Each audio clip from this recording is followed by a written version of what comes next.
তিনি একটি ডিভাইসের আবেদন করেছিলেন। আলহামদুলিল্লাহ আমি সেদিকে আমাদের এই চলার পথ নারায়ণগঞ্জে 14 জানুয়ারি থেকে আজকে পর্যন্ত প্রতিটা দিন আমি নারায়ণগঞ্জবাসীর কাছ থেকে এবং বিশেষ করে প্রিন্ট এবং ইলেকট্রনিক মিডিয়ার ভাইদের কাছ থেকে যে সাপোর্ট পেয়েছি এটি আমার কখনো কল্পনা ছিল না। আমি আপনাদের কাছে আমার কৃতজ্ঞতা প্রকাশ করার ভাষা নেই। আমি শুধু বলবো যে এই দেশটা আমাদের, এই দেশটার জন্য আমাদের করতে হবে। আমরা যদি এই দেশটাকে না করে দিয়ে যেতে পারি, আগামী প্রজন্ম তারা আমাদেরকে দায়ী করবে, তারা আমাদেরকে ব্লেম দিবে। আমরা সেই ব্লেম নিতে চাই না। আসুন আমরা সবাই মিলে এই দেশটার জন্য কাজ করি। সমাজের ভালো, সমাজে অনেক খারাপ দিক হয়, খারাপ কাজ হয়, সেগুলো আমরা তুলে ধরবো। সমাজের যে ভালো দিকগুলো আছে, সমাজে এখনো যে ভালো বিষয়গুলো আছে, আমরা যেন সেই ভালো বিষয়গুলো আমি প্রথম আশা করেই আমি নারায়ণগঞ্জ প্রেস ক্লাব গিয়েছিলাম, তখন একটা কথা বলেছিলাম যে আমরা সবাই উন্নত দেশ, উন্নত শহর, উন্নত জীবনযাত্রা পেতে চাই, কিন্তু আমরা নাগরিক হিসাবে কি আসলে উন্নত মন মানসিকতা রাখি কিনা, এটি একটি গুরুত্বপূর্ণ বিষয়। আজকে আপনি বিদেশের পত্রিকাগুলো যদি তাকান, সেখানে দেখবেন যে সেই পত্রিকাগুলো তুলে ধরবেন আর সেগুলো ভালো, কিন্তু সমাজের অনেক ভালো বিষয়গুলো আছে। আমাদের সোসাইটির আমাদের যে এথিক্স এর যে বিষয়গুলো আছে, এখনো যে জায়গাগুলো আছে, সেই জায়গাগুলোকে যদি আমরা নিয়ে আসতে পারি, তাহলে মানুষ কিছুটা ইন্সপায়ার হবে, অনুপ্রাণিত হবে। এগুলো মনে হয় যে আমরা যদি করতে পারি। আর শুধু আমরা যদি অন্যের দিকে ফিঙ্গার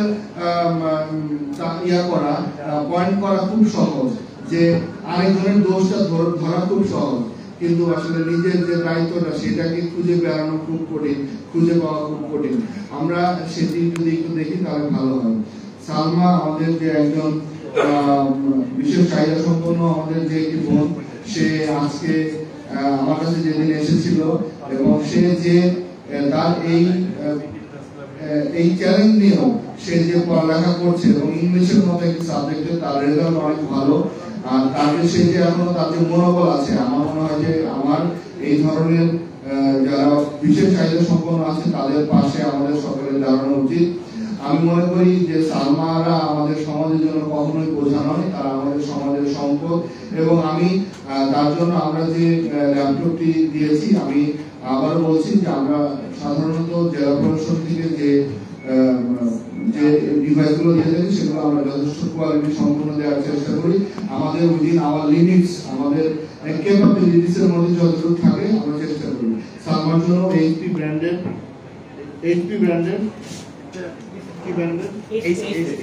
ব্র্যান্ডের সে যাতে তার পড়াশোনার কার্যক্রম সুন্দরভাবে চালিয়ে যেতে পারে।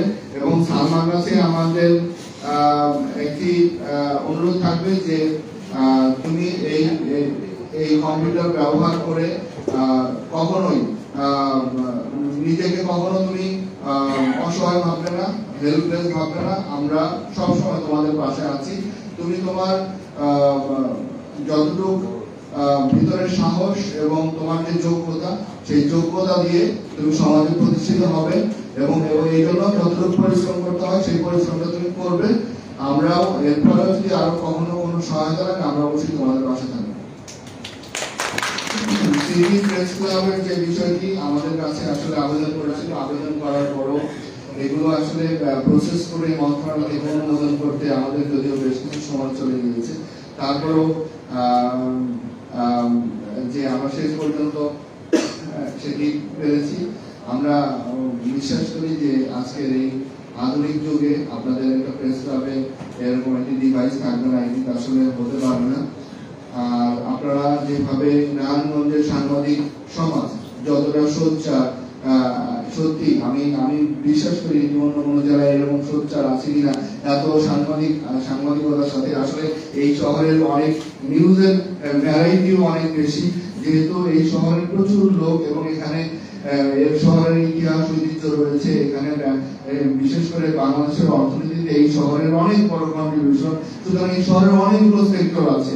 এখানে ক্রিমিনাল অ্যাক্টিভিটিস গুলো আসলে ডিফারেন্ট, মানুষের অর্থনৈতিক সফলতা অনেক বেশি।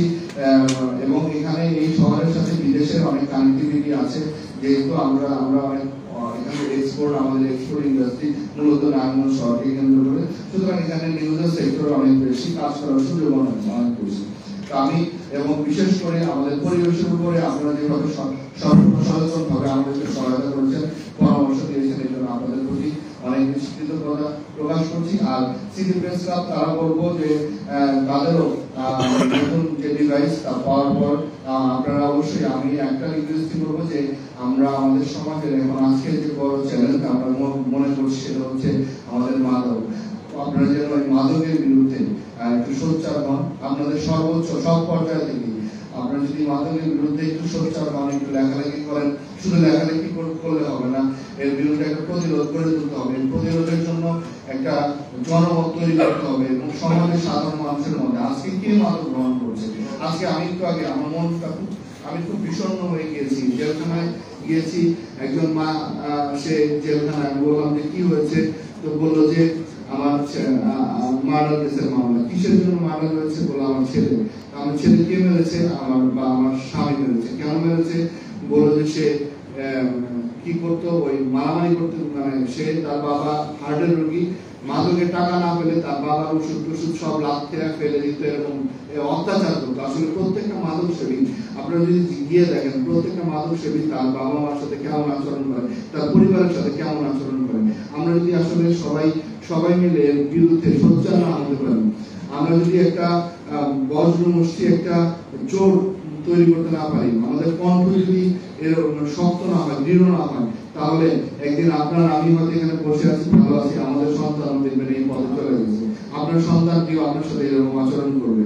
আমরা যদি আমাদের দায়িত্ব না পালন করি, আমরা তো নিশ্চয়ই চাই না যে আমার সেই স্বপ্নের যে সন্তান, আমি যাকে নিয়ে আমার সমস্ত স্বপ্ন জাগিয়ে নিয়ে ওই আপনার সন্তানকে নিয়ে গেল, আপনার স্বপ্ন আজকে ওই মা বাবা যারা জেলে, ওনারা দুজনই, বাবা মা দুজনই জেলে, তাদেরও কিন্তু একসময় স্বপ্ন ছিল যে এই সন্তানকে ঘিরে কিন্তু তাদের স্বপ্ন ছিল, কিন্তু দেখেন আজকে কি হয়ে গিয়েছে।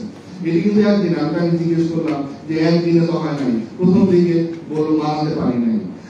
আমরা যেন অবশ্যই আমাদের পরিবারদেরকে সময় দিই, আমাদের সন্তানদেরকে সময় দিই, এবং আজকে হঠাৎ করে কিন্তু আপনার সন্তানটি মাদকাসক্ত হচ্ছে না, এটি কিন্তু ধীরে ধীরে হচ্ছে, এবং যে এই যে হচ্ছে এটির দিকে খেয়াল রাখতে হবে।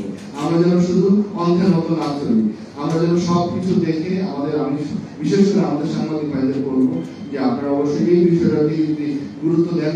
বিশেষ করে একটা দাবি নিয়েই বলবো যে নারায়ণগঞ্জ সিটি প্রেস ক্লাব তারা আগামী দিনে মাদকের বিরুদ্ধে লড়বে, এই প্রত্যাশা রেখে আমাদের এই দেশটা আমাদের, এই সমাজটা আমরা আমাদের যত কিছু হোক এখানে আমাদের বসবাস করতে হবে। সুতরাং এই সমাজকে বসবাস উপযোগী করে তোলার দায়িত্ব আমাদের কাছে, যেহেতু আমরা এখন এই অবস্থায় আছি। যখন আমরা থাকবো না, তখন আমাদের জায়গায় যারা আসবে তখন তারাই কাজটা করবে। কিন্তু আমরা তাদের জন্য কি রেখে গেলাম, আমরা কি করে গেলাম, কি দিয়ে গেলাম।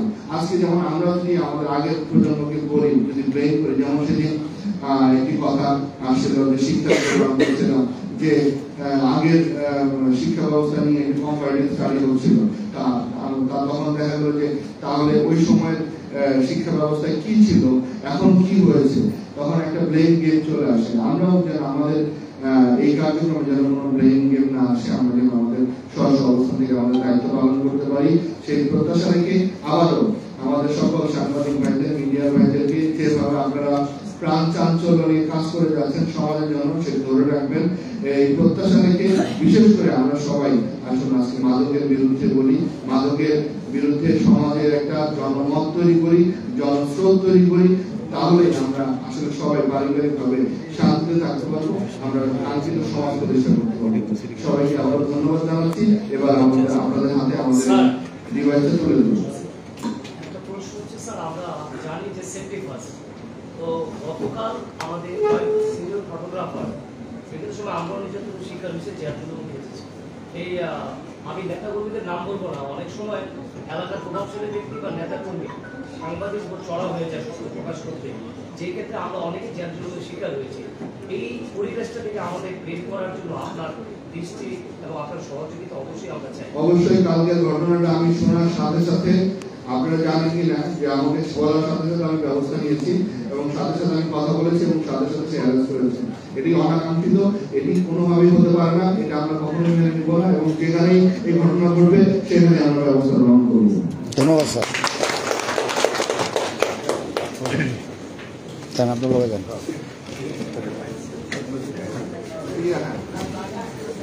এই এই সালমা জেরিন আপনি একটু সোহান জেরি না পার কেউ এসছে সাথে এসছে সালমা একটু নিয়ে আসেন তো। জামান ভাই একটু নিয়ে আসেন, জামান ভাই একটু নিয়ে আসেন।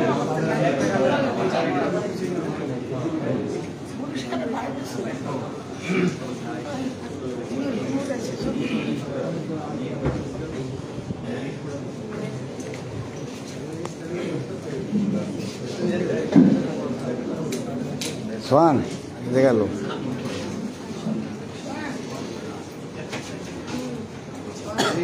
আর একটু সামনে আসো।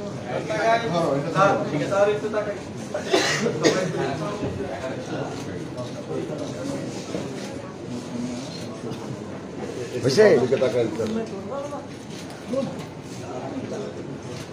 ওকে ওকে স্যার। ঠিক আছে, কমেন্ট করেছো? আরেকটা হেল্প করেন কেউ।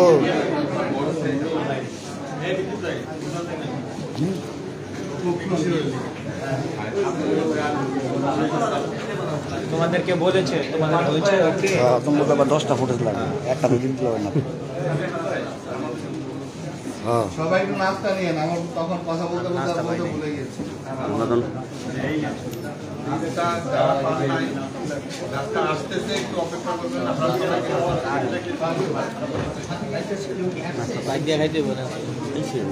টিটু পেটে লো তুমি। বেশি করে ধরে রাখেন না,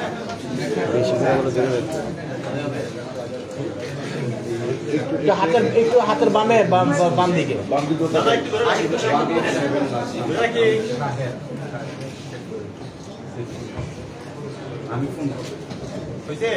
রতন ভাই হাতের বামে। ঠিক আছে থ্যাংক স্যার। ইউ।